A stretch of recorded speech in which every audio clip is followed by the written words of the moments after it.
On aimerait justement, à travers cette interview, analyser effectivement le contexte actuel de l'Afrique, mais à la lumière effectivement des conclusions et de l'analyse extrêmement pertinente que vous faites dans votre ouvrage.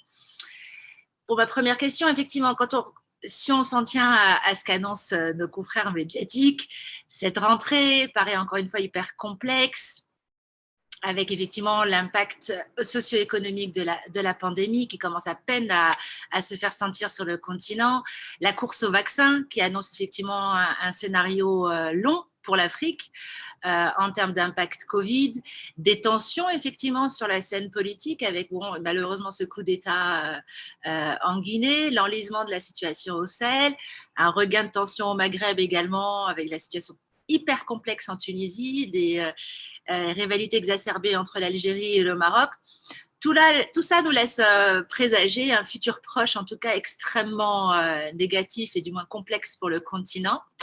Ceci dit, vous, au contraire, et c'est un peu la conclusion de votre livre, qui est le fruit de plusieurs années d'expérience, notamment à la CEA, vous envisagez au contraire un autre futur pour le continent, mieux, vous assurez que l'Afrique est l'avenir du monde, ça je pense qu'on en est convaincu, mais ceci étant dit, effectivement, vous invitez ou même vous exhortez à repenser les modèles de développement et notamment l'aide au développement à travers effectivement, est-ce que justement cette crise, cette énième crise certes mondiale, mais énième crise pour l'Afrique n'est pas justement une opportunité pour réfléchir, analyser, peut-être avec un peu d'urgence, cette question du nouveau développement, du nouveau modèle de développement qu'on évoque quand même depuis un certain temps. Et effectivement, est-ce que pour le coup, votre conclusion n'était pas une prophétie? Vous savez, si ce n'est pas un lieu commun, ça va le devenir, de dire que nous avons, pendant la pandémie, été touchés de façon très différente par rapport à d'autres régions du monde, en étant les moins infectés, mais les plus affectés. Les moins affectés, pour des raisons évidentes, notre réalité démographique nous permet une certaine protection, une certaine résilience parce que l'âge moyen en Afrique, c'est 19 ans, donc les comorbidités qui sont associées au virus ne se reflètent pas parmi les jeunes, donc nous avons une population très jeune, mais le plus affecté parce que nous n'avons pas la capacité de réponse, notamment en termes économiques et financiers, que les autres régions du monde peuvent se permettre. Donc, nous avons effectivement subi les conséquences d'une accélération d'un certain nombre de phénomènes qui sont liés à des crises systémiques. Et si on s'attelle seulement à cette dimension de court terme, on va devenir très négatif parce qu'il y a une accélération de tous les facteurs qui ne sont pas favorables à l'Afrique pendant la pandémie. Nous avons vu, par exemple, une recrudescence des conflits pour des raisons évidentes. Donc, il y a beaucoup plus de paupérisation, beaucoup plus de difficultés que les gens sont en train de subir. Donc, les tensions montent et ces tensions réverbèrent sur un système politique qui était déjà désuet dans beaucoup de pays et qui se confrontait à des difficultés de toutes sortes. Nous avons un regain du terrorisme parce qu'il y a un terrain favorable. Donc, les pays sont dans une situation économique difficile, donc il est plus facile de mobiliser des gens. Et donc, ça se démontre à travers des exemples au Sahel, mais ailleurs. Nous avons aussi certainement subi les conséquences des prix des matières premières qui ont chuté. Elles sont en train de remonter maintenant, mais elles ont chuté. Donc, ça rappelle le fait que l'Afrique dépend pour les matières premières pour 60% de ses exportations. Donc, c'est énorme. Et donc, ça montre un peu le manque d'industrialisation, comment on s'en sert dans le commerce mondial dans des situations qui sont défavorables et qui, normalement, se transfèrent en termes de crise quand il y a, disons, une diminution, un ralentissement de l'activité économique mondiale, comme c'est le cas pendant la pandémie. Et donc, nous avons aussi vu que la solidarité internationale était hypocrite. Donc, on promettait beaucoup de choses, mais finalement, ce n'était pas vraiment ce que se traduisait en termes réels auprès des populations. Nous avons des exemples d'abord avec les équipements protecteurs, ensuite c'était les ventilateurs, maintenant c'est les vaccins. Donc on va continuer un peu ce débat sur des nouvelles formes de protectionnisme, des nouvelles formes de contrôle de la propriété intellectuelle et des chaînes de valeur dans un système qui n'est pas favorable à l'Afrique. Donc vous pouvez me dire si c'est ça l'état des lieux. On est très pessimiste, donc les choses ne vont pas évoluer favorablement par rapport à ce qu'on envisageait, par rapport à tous ces discours, disons, d'un regain, disons, des conditions de développement de l'Afrique. Mais il ne faut pas vraiment se limiter à une analyse de court terme. Il faut voir quelles sont les grandes tendances, les méga tendances mondiales. Et les plus importantes sont les méga tendances démographiques, technologiques et climatiques. Et dans chacune de ces très méga tendances, il n'y a pas d'avenir pour le monde sans passer par l'Afrique. C'est là que l'Afrique devient importante. On peut les analyser rapidement. En ce qui concerne la démographie, qu'on le veuille ou pas, nous sommes en train de vivre une transition démographique dans une situation historique unique. Toutes les transitions démographiques, c'est-à-dire ce que les démographes appellent transition démographique, c'est quand on commence à diminuer la fertilité. Toutes ces transitions démographiques, elles ont eu lieu dans des périodes précédentes, au moment où, disons, il n'y avait pas le phénomène que nous sommes en train de subir actuellement de vieillissement accéléré de la population mondiale. Donc, nous avons un avantage qui est particulier parce que le monde aura besoin du pôle génétique africain pour commencer et aura besoin aussi de la main-d'œuvre africaine qui va devenir la plus importante à partir de 2034, dépassant la Chine et l'Inde, et qui est essentielle pour les nouveaux métiers qui vont commencer à se produire parce que nous savons qu'avec le vieillissement de la population, sauf si vous voulez que toute la population qui a besoin de protection sociale et qui a besoin de protection de toutes sortes soit dans les mains de robots, aura besoin de mains humaines. Et donc, ces mains humaines et donc ce type de métier aura besoin de plus en plus de jeunes. Ce n'est pas un hasard si, par exemple, on voit les nouvelles ces jours-ci de tel pays, telle industrie, comme en Allemagne, comme en Grande-Bretagne, qui sont en train de fermer un certain nombre d'usines ou de commerces parce qu'il n'y a pas de main-d'œuvre, parce que la migration a diminué pendant la pandémie. Donc, on voit tout de suite que le discours populiste ne fait pas tellement de sens quand on voit la réalité des besoins de main-d'œuvre. La deuxième réalité démographique importante, c'est le fait que nous sommes en train d'avoir un agenda mondial, par exemple l'agenda 2030 des Nations Unies, qui est basé sur le principe d'une solidarité entre générations. Et cette solidarité entre générations, ce qu'on peut appeler le contrat social, parce que c'est le même principe philosophique que Jean-Jacques Rousseau défendait déjà il y a 300 ans, est basé sur le principe facile à comprendre qu'il faut protéger la planète pour les générations futures. Il faut protéger les moyens pour que nos enfants puissent avoir plus de possibilités. Donc, nous sommes en train de monter, disons, en termes géographiques, de l'échelle qui était d'abord familiale, ensuite la commune, des communales, ensuite la nation, ensuite la région, pour le niveau planétaire. Donc, nous ne pouvons pas vraiment protéger la planète pour les générations futures sans tenir en compte que la plupart des jeunes seront en Afrique. Donc, il va falloir avoir un contrat social. Donc, si on n'a pas ce contrat social, on crée un problème qui ne correspond pas à l'agenda universel. Donc, c'est pourquoi l'Afrique est, de ce point de vue, aussi l'avenir. Et finalement, pour ce qui est de la question climatique, nous pensons toujours que la transition écologique doit se faire avec un certain nombre de modifications dans les chaînes productives, un certain nombre de modifications dans la forme dont on traite l'énergie, qui est l'élément fondamental pour propulser les économies. Et on oublie que les grands moyens pour cette transformation se trouvent en Afrique. Les minerais stratégiques sont en grande partie en Afrique, donc on aura besoin de ces minerais pour cette transition, que ce soit au niveau énergétique, que ce soit au niveau des différents types d'utilisation que nous allons avoir par exemple, véhicules électriques, l'électronique, etc., aura besoin de ces minerais qui se trouvent en grande partie en Afrique, mais aussi l'Afrique a la plus grande réserve d'énergie renouvelable, avec l'avantage supplémentaire que comme elle est en retard par rapport à l'industrialisation qui s'est produite dans d'autres régions du monde, c'est en Afrique qu'on peut sauter les étapes et aller directement à la production énergétique renouvelable parce qu'elle est moins chère maintenant que l'énergie fossile.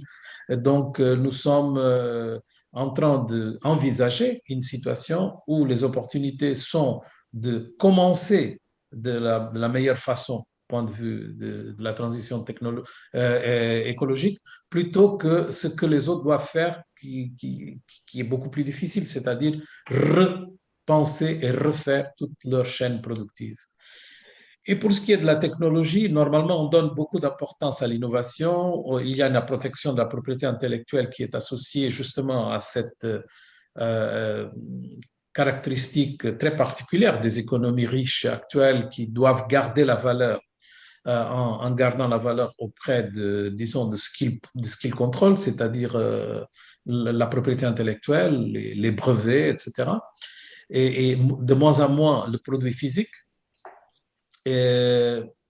Disons, donner beaucoup plus de poids, par exemple, aux plateformes commerciales électroniques parce que ça permet d'avoir un autre type de logistique qui donne plus de valeur aux entreprises qui sont responsables du e-commerce plutôt que, disons, celles qui font le travail lourd. C'est pourquoi Amazon et tout ça sont devenus vraiment des stars pendant la pandémie. Donc, nous savons tout cela. Nous savons que la propriété intellectuelle augmente la valeur de toutes les transactions et de toutes les marchandises depuis des décennies. Et on pense toujours, on envisage que ce sera pour toujours. Mais ce n'est pas tout à fait ce qui va se passer dans l'avenir, pour une raison assez évidente.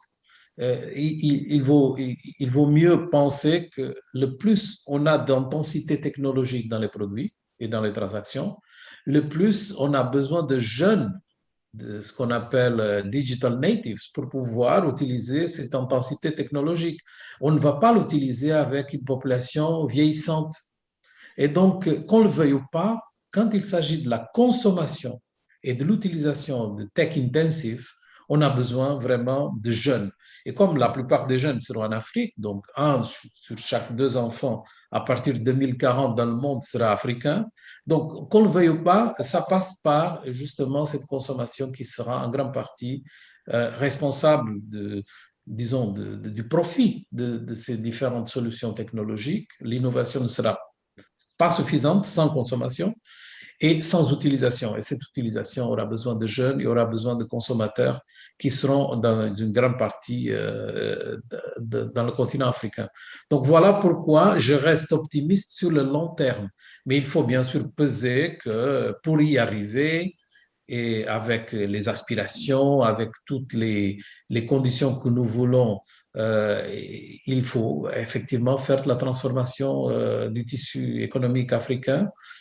Et c'est pourquoi, dans mon livre, je dis qu'il faut effectivement faire la transformation structurelle. Et cette transformation structurelle, elle n'est pas donnée. D'ailleurs, moi, tout optimiste que je suis sur l'avenir à long terme, je reste assez sceptique sur la capacité des pays africains à adopter la transformation structurelle. Je pense qu'il y a un certain nombre qui le font déjà. Il y en aura d'autres qui vont rejoindre ce groupe qui a déjà réussi. Mais disons, il y a beaucoup de pays qui sont très loin du compte et qui ne sont pas en train de vraiment se préparer pour cet avenir. Vous aviez utilisé une expression extrêmement dure, mais effectivement, à la lumière des faits actuels, on ne peut que la constater et la déplorer, cette question de l'hypocrisie de la communauté internationale. Par rapport aux trois challenges que vous évoquez, les enjeux démographiques, climatiques et technologiques, le challenge, effectivement, c'est de ne pas se retrouver dans cette situation que malheureusement on connaît et qu'on déplore, d'être uniquement consommateur et donc pas producteur, de ne pas être juste un vivier de main-d'œuvre pour les pays du Nord et ne pas effectivement réussir à développer et à produire des produits à forte valeur ajoutée, à exploiter également du savoir et de la haute technologie. Ça, c'est effectivement l'ambition. La question, est-ce qu'on a aujourd'hui les moyens de peser? Parce que vous avez parlé le mot de peser. Est-ce qu'on a aujourd'hui, je précise, est-ce qu'on a les moyens aujourd'hui, à travers notamment nos institutions régionales et panafricaines, est-ce qu'on a les moyens de proposer, je dirais mieux, d'imposer ce nouveau modèle à cette communauté internationale qui, oui, certes, aujourd'hui, a besoin de nous. Mais comment est-ce qu'aujourd'hui, on renverse la donne pour être force de proposition et pas, comme de le passé, être un acteur passif de, effectivement, ces conjonctures mondiales? Bon, écoute, nous avons à peu près 12-15% de la population mondiale et nous comptons pour 3% du commerce mondial. Et nous avons un PIB, un produit intérieur brut combiné qui doit faire à peu près la même chose. Donc, nous sommes très loin de jouer le rôle qui serait le nôtre en termes, disons, de poids démographique. Et cette situation, elle peut rester la même d'ici la fin du siècle si on ne fait pas grand-chose pour modifier un certain nombre de caractéristiques qui ont permis à d'autres régions du monde de se développer et qui offrent aussi des grandes possibilités à l'Afrique, pourvu qu'on sache effectivement les tenir en compte et qu'on les utilise dans la transformation de notre réalité. Et je pense qu'il y a trois caractéristiques qui sont très importantes qui vont permettre que cela puisse se produire. Il faut beaucoup plus de sophistication, il faut beaucoup plus de cohérence, mais il faut surtout avoir la capacité, disons, d'un leadership qui est différent, qui est basé sur le fait que nous avons une priorisation, une focalisation qui est très, très serrée. Et au niveau national, par exemple, on ne peut pas investir dans toutes les chaînes de valeur. Il va falloir choisir deux ou trois, investir de façon cohérente et sophistiquée, c'est-à-dire avec connaissance des caractéristiques de cette chaîne de valeur au niveau mondial pour pouvoir savoir quelles sont les fenêtres d'opportunité assez réduites, il faut dire, dans la chaîne de valeur choisie. Et cela veut dire que chaque pays qui est capable de mettre en place une machine et qui correspond à ce type d'ambition, montre un leadership qui se paye avec des résultats palpants. Donc, nous voyons un certain nombre de pays africains qui font très bien. On cite toujours des exemples, comme par exemple la transformation qui est en train de s'opérer dans le tissu économique de pays comme l'île Maurice, comme le Rwanda, comme le Togo, comme le Maroc, comme le Sénégal, comme le Ghana, comme le Kenya. Donc, nous avons de plus en plus de pays qui sont vraiment en train de se mettre dans ce créneau. Mais pour chaque pays avec ces caractéristiques, nous avons deux ou trois qui sont très loin de le faire. Et donc, l'ensemble du continent souffre de cette espèce de atomisation des possibilités que le continent en tant que tel pourrait s'offrir. Et cela se reflète malheureusement dans la capacité de négociation de l'Afrique avec ses partenaires. Et c'est ça où le bas blesse, parce que si on négociait mieux, notamment avec nos partenaires les plus importants, l'Europe, la Chine et les États-Unis, on serait capable d'avoir beaucoup de bénéfices. Nous avons toujours utilisé les matières premières comme notre avantage comparatif, mais les avantages comparatifs actuels qui comptent sont celles qu'on appelle dynamiques, c'est-à-dire celles qu'on construit, pas celles qu'on hérite de la terre ou de la nature. Et même si on a des avantages d'avoir un certain nombre de matières premières qui sont offertes par la nature, elles font seulement la différence si on est capable d'ajouter de la valeur. Donc, sinon, on est plutôt dans un cercle vicieux qui ne produit pas de transformation et qui ne génère pas suffisamment de rente pour l'ensemble de la population. C'est juste une élite qui en bénéficie. Donc, j'ai tendance à diviser les pays africains dans deux typologies. Il y a les pays qui sont rentiers, qui ne font pas de grands efforts, donc ils s'adaptent un peu à la réalité qui permet à l'élite de tourner et qui permet à l'État de faire semblant. Et ça, cela peut être aussi bien du cuivre que ça peut être l'aide au développement. Hein. Pour certains pays, l'aide au développement joue le même rôle que le cuivre, c'est-à-dire ça permet de tourner, il n'y a pas grand-chose qui se modifie dans le tissu économique et social. Et il y a les pays réformistes. Et donc, si on a un grand nombre de pays réformistes, on va avoir plus de capacité de négociation au niveau international. Parce que ce qui est en train de se passer actuellement, accéléré par la pandémie, c'est un nouveau type de protectionnisme. Donc, le protectionnisme de l'avenir sera un protectionnisme basé sur, disons, des intérêts qui sont camouflés par, disons, le bien public commun. Par exemple, on va dire que c'est à cause du climat qu'on va introduire une taxe carbone en Europe. Mais quand on introduit la taxe carbone, on pénalise toutes les exportations africaines vers l'Europe parce qu'elles vont toutes être taxées en fonction de leur carbone. Mais, disons, on va dire non, non, non, on va pardonner les pays les moins avancés. Oui, mais les pays les moins avancés comptent pour 20% des exportations africaines vers l'Europe. C'est 80%, c'est les pays qui ne sont pas les moins avancés. Et donc, on les pénalise. Et donc, ils sont des moteurs de croissance pour leurs voisins, donc ils sont pénalisés. Donc, ça a des répercussions dans l'ensemble du continent. Et pourtant, on va pardonner aux entreprises européennes qui sont déjà subventionnées parce qu'on leur donne de l'argent pour leur transition écologique. Et on va leur pardonner la taxe pendant 30 ans. C'est-à-dire qu'on va créer un nouveau type de protectionnisme dont on ne donne pas ce nom. Avant, c'était les subventions agricoles, maintenant, ce seront les subventions climatiques. Mais disons, si on n'est pas capable de négocier comme Afrique, si on apparaît avec des petits morceaux de l'Afrique face à l'Europe, actuellement on a 17 accords commerciaux entre parties de l'Afrique et l'Europe. L'Europe négocie comme un ensemble, nous sommes 17. Donc nous n'allons pas très loin. Nous avons créé la zone de libre-échange, mais on ne leur donne pas les moyens pour pouvoir négocier au nom de tout le monde. Justement, vous me donnez la transition parfaite. Je voulais parler effectivement de la ZLECAf, une énorme opportunité pour permettre justement au continent de parler d'une seule voix et donc de mieux négocier effectivement sur cette scène économique mondiale.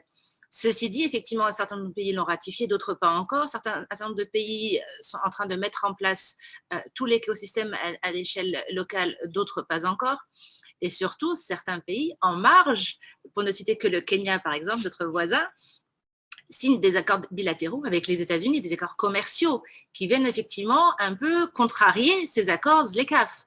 Donc, comment est-ce qu'aujourd'hui, toujours dans cette optique de proposer au monde, voire d'imposer au monde un nouveau deal, est-ce que la ZLECAf, justement, est une opportunité? Certes, mais dans quelle mesure faire en sorte que ce soit réellement une opportunité au profit de l'Afrique et pas uniquement des investisseurs internationaux qui vont effectivement avoir un champ plus facilité pour pouvoir opérer sur le continent.